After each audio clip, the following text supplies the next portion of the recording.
வாழ்க வையகம், வாழ்க வையகம், வாழ்க வளமுடன். குரு வாழ்க, குருவே துணை. சிந்தனையை, உடல் நலத்தை சீரமைத்து உய்வித்த குருவே அன்பே, வாழ்க வளமுடன். இன்றைக்கி ரொம்ப ஒரு முக்கியமான தலைப்பு. அடுத்து ஒரு நல்ல நகர்வை நோக்கி நம்ம பயணிக்க போகிறோம். உடற்பயிற்சியோட முக்கியத்துவம் நமக்கு ரொம்ப முக்கியம். இந்த காலத்தில் யோகா, அதுலேயும் மனவளக்கலையோட உடற்பயிற்சி எவ்வளோ முக்கியத்துவம் வாய்ந்தது அப்படிங்கிறத நம்ம தெரிஞ்சுக்கணும். ஏன்னா அவசர உலகம், ஓடிக்கிட்டே இருக்கிறோம், எங்கே ஓடுறோன்னு தெரியல.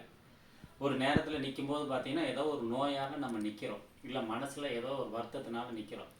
அப்போது இந்த பரபரப்பான இந்த சூழலில் உடம்பையும் மனசையும் கட்டாயமாக நாம் பாதுகாத்தா தான் அமைதியான வாழ்க்கையே வாழ முடியும். ரொம்ப முக்கியம். அப்போது இந்த உடம்பை மனசை பாதுகாத்துக்கிறதுக்கு முதல்ல உடற்பயிற்சியோட அவசியத்தை நம்ம கட்டாயம் நம்ம தெரிஞ்சுக்கணும். அப்போ சாமி சொல்கிறாங்க, இந்த உடம்பு எதனால் ஆனதுங்க? பஞ்சபூதங்களால் ஆனது. நிலம், நீர், நெருப்பு, காற்று, விண் அப்படிங்கிற ஒரு பஞ்சபூதங்களால் ஆன உடம்பு. பஞ்சபூதங்கள் நம்ம உடம்புல சுற்றிக்கிட்டு இருக்கு. அப்போ எப்படி சொல்கிறாங்க சாமிஜி? ரத்த ஓட்டம், வெப்ப ஓட்டம், காற்றோட்டம், உயிரோட்டம், காந்த ஓட்டம்.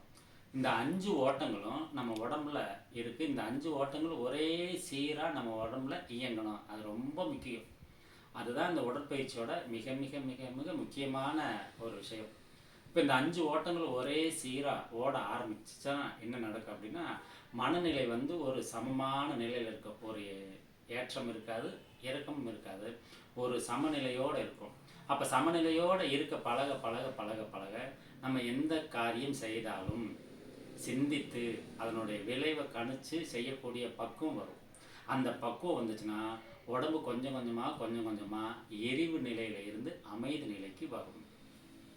இப்போ சராசரியாக நம்ம உடம்புல எப்படி இந்த 5 ஓட்டங்கள் சரியாக ஓடுமானா ஓடுவதில்லை. ஒன்று ரொம்ப பரபரப்பாக வேகமாக ஓடுது. காலையில் எந்திரிச்சோன்னா அமைதியாக இருக்கிற மனசு ஒவ்வொரு வேலையாக நினச்சி இந்த வேலையை செய்யணும், அடுத்த வேலைன்னு சொல்ல நினைக்க என்ன ஆகுது? கொஞ்சம் கொஞ்சமாக இந்த ஓட்டங்கள் எல்லாம் ஒன்று நல்லா வேகமாக ஓட ஆரம்பிக்கும்.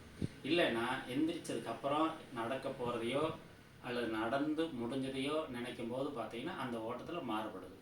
அதனால் இந்த ஓட்டங்களை எப்படி சீரமைக்கிறது அப்படின்னு தெரிஞ்சுக்க இந்த தொடரை நாளைக்கு நம்ம பார்ப்போம். தொடர்ந்து விரைவில் உடற்பயிற்சி செய்ய தயாராக இருக்கின்றோம். அனைத்தும் இலவசம். பயிற்சியை காணொலி மூலமாகவே நம்ம செய்ய போகிறோம். எல்லாம் வல்ல இறையர்களின் குருவர்களை வாழ்த்தி வணங்கி இந்த அமர்வின் தொடரை நாளையும் சந்திப்போம். வாழ்க வையகம், வாழ்க வையகம், வாழ்க வளமுடன்.